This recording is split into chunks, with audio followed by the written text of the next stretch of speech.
repeated mitotic division, mitosis, okay? But without cytokinase,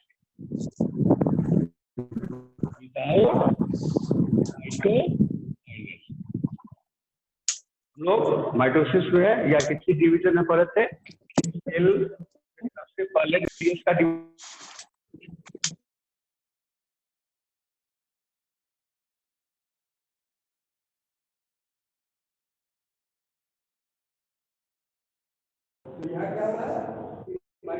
हो रहा है लेकिन विदाउट साइटोकाइन।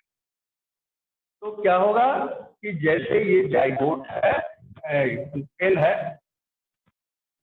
जब इसमें माइटोटिक डिवीजन होगा रिपीटेड, तो 1 से 2 न्यूक्लियस, साइटोकाइनेसिस नहीं होगा, फिर 2 से 4 होंगे, 8 होंगे, इस तरह से मल्टी न्यूक्लिएट हो जाएगा। एक ही सेल के अंदर बहुत सारे न्यूक्लियाइड, इस स्टेज को कहते हैं प्री न्यूक्लियर स्टेज या इंडोस्पर्म। प्री न्यूक्लियर इंडोस्पर्म, इसका नाम है nuclear type, pre nuclear, because repeated mitotic division takes place without cytokinesis, and then cell wall and cytokinesis, cell wall starts to form from periphery.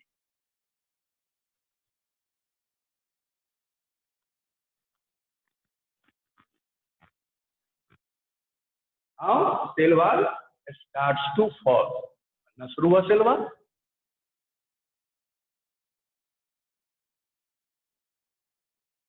and it becomes cellular. क्या हो गया अब ये? Cellular. That is called nuclear type of development of. तो क्या हुआ इसमें कि पेन जो डिप्लॉयड स्ट्रक्चर है, इसमें रिपीटेड माइटोटिक डिवीजन हुआ विदाउट साइटोकाइनेसिस, एंड अपना फ्री न्यूक्लियर इंडोस्पर्म और ultimately cell wall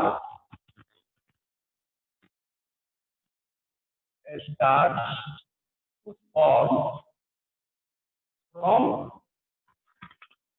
periphery and it becomes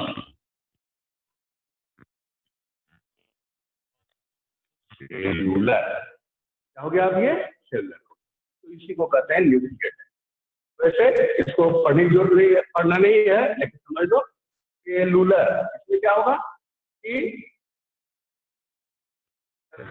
इसमें क्या होगा कि जैसे न्यूक्लियस का डिवीजन हुआ, 2 न्यूक्लियस बने तो साइटोकाइनेसिस, सेलुलर हुआ शुरू से ही, फिर डिवीजन हुआ, फिर सेल वॉल का फॉर्म, साइटोकाइनेसिस, यानी न्यूक्लियस का डिवीजन होगा और फिर साइटोकाइनेसिस। तो ये शुरू से ही सेलुलर होता है, इसको सेलुलर कहते हैं।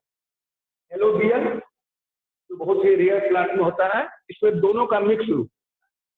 एक्चुअली इसमें फर्स्ट डिवीजन जो होता है वह सेलुलर होता है, मतलब सेल वॉल का फॉर्मेशन। और इसमें 2 साइज के सेल बनते हैं, एक छोटे और एक बड़े। अभी जो बड़ा वाला है इसमें फिर उसी तरह से केवल न्यूक्लियर टाइप, और जब ये कंप्लीट हो जाएगा फिर इसमें सेल वॉल बन जाएंगे, तो ये सेलुलर हो जाएगा। तो सब अंत में सेलुलर ही हो जाते हैं, लेकिन डेवलपमेंट का टाइप चिन्ह है, और मेजोरिटी ऑफ प्लांट में कौन टाइप होता है? न्यूक्लियर। ओके,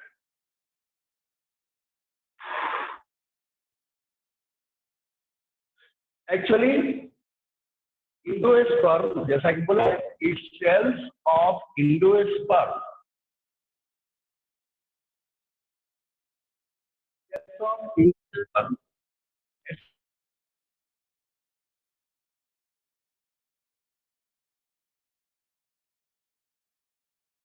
वीडियो क्लियर नहीं है।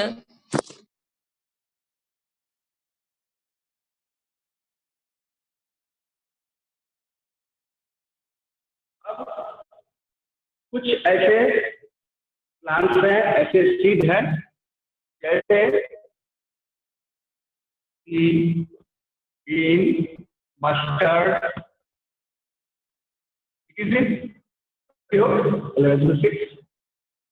इसके एम्ब्रायो क्या करते हैं कि सारे के सारे एंडोस्पर्म को खा जाते हैं before maturation of seed. Seed अभी बना भी नहीं, इसका डेवलपमेंट अभी कंप्लीट भी नहीं हुआ, मैच्योरेशन के पहले ही ये सारे एंडोस्पर्म के फूड को खा जाता है। तो में थोड़ा परेशानी हो रही है खाने पीने में, तो सारे के सारे खा, क्या होगा कि जब सीड मैच्योर करेगा तो उसमें जब तुम देखोगे तो इसमें एंडोस्पर्म दिखलाई नहीं पड़ेगा कि सारे के सारे ऐसे सीड इसमें एंडोस्पर्म दिखलाई नहीं पड़ेंगे तो कहते हैं नॉन एंडोस्पर्म। तो पी, बीन, मस्टर्ड क्या होता है कि endosperm completely utilise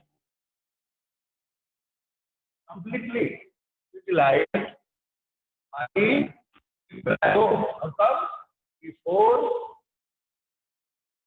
maturation of seed के मैच्योरेशन के पहले रिजल्ट ए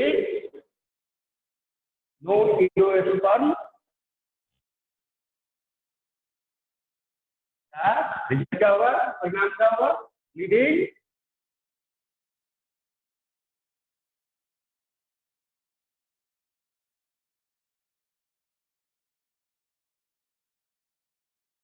सीड को कहते हैं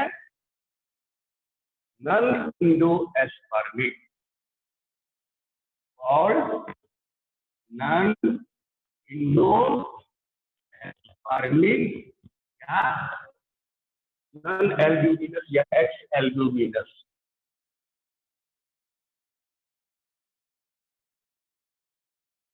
एक्स एल्ब्यूमिनस से, ओके, बट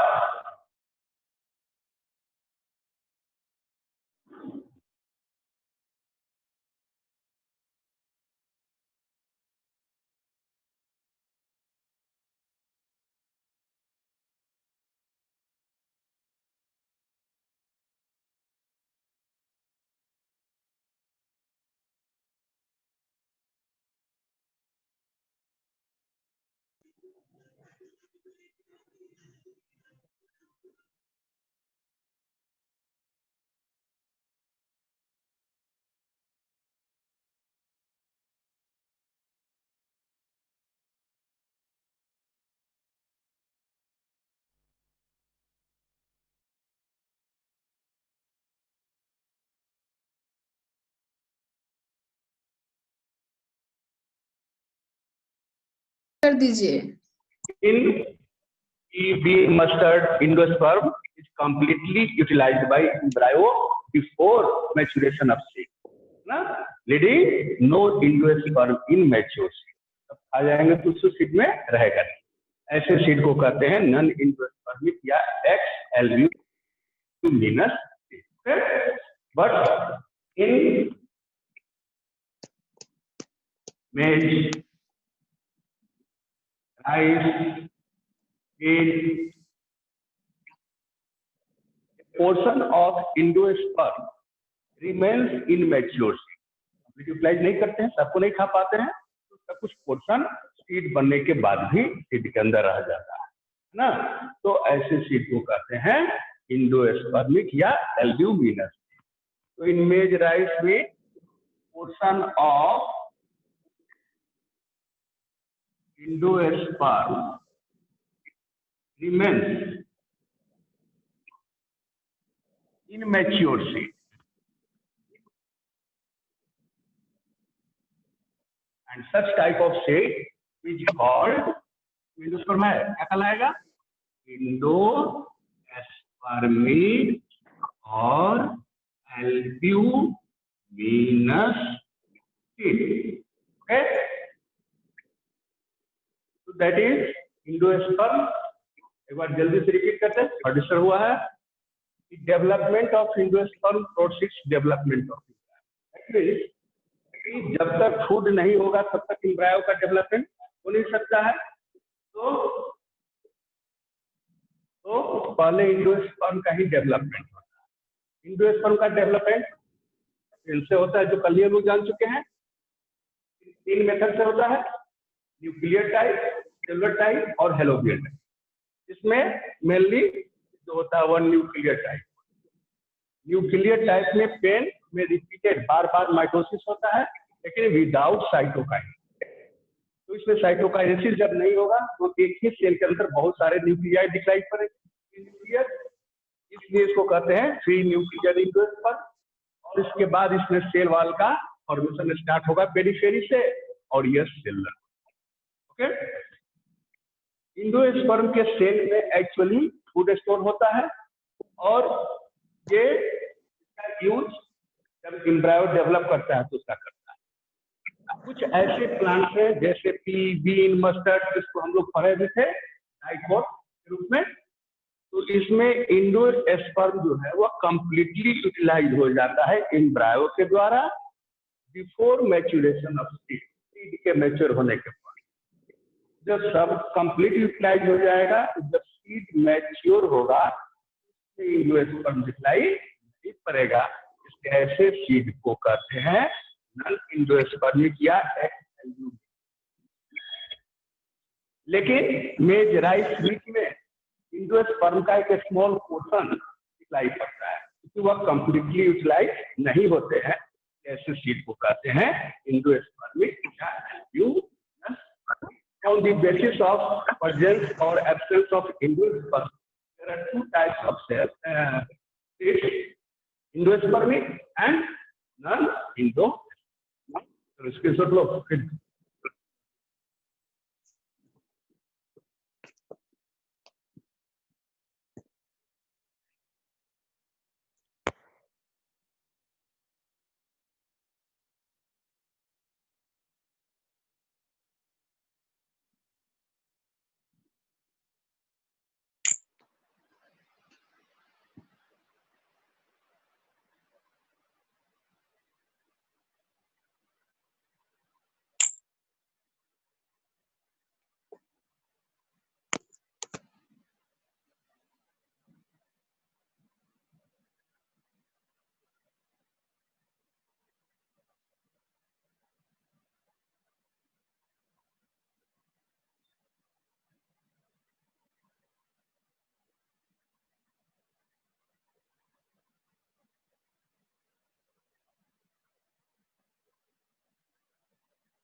यस सर हो गया।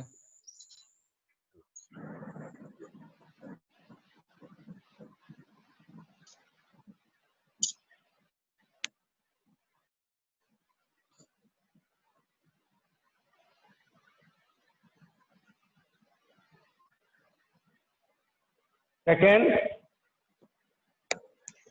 Development of embryo.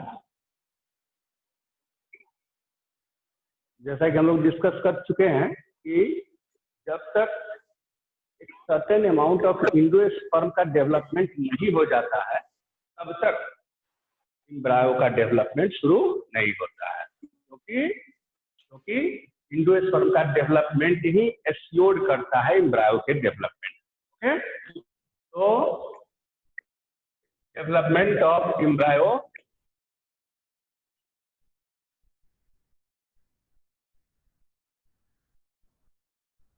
takes place after development of certain amount of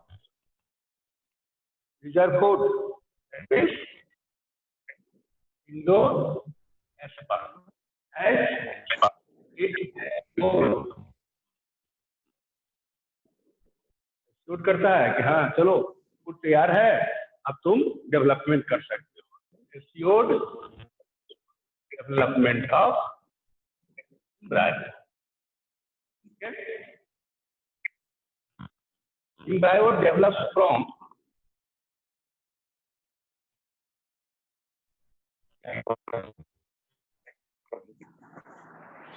actually undergoes repeated mitotic division and form embryo का फर्स्ट फॉर्म इसको कहते हैं प्रो एम्ब्रायो।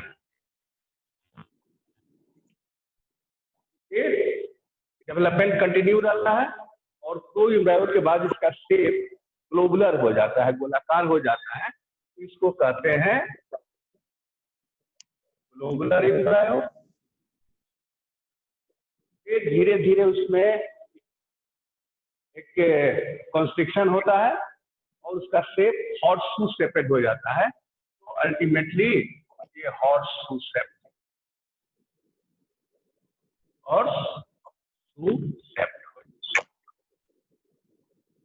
फिगर से देखें थोड़ा, जैसे ये जाइगोट है,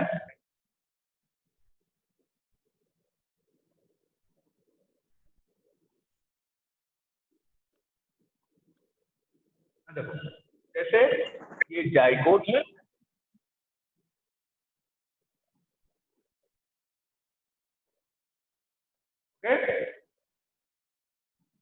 इसमें माइटोसिस हुआ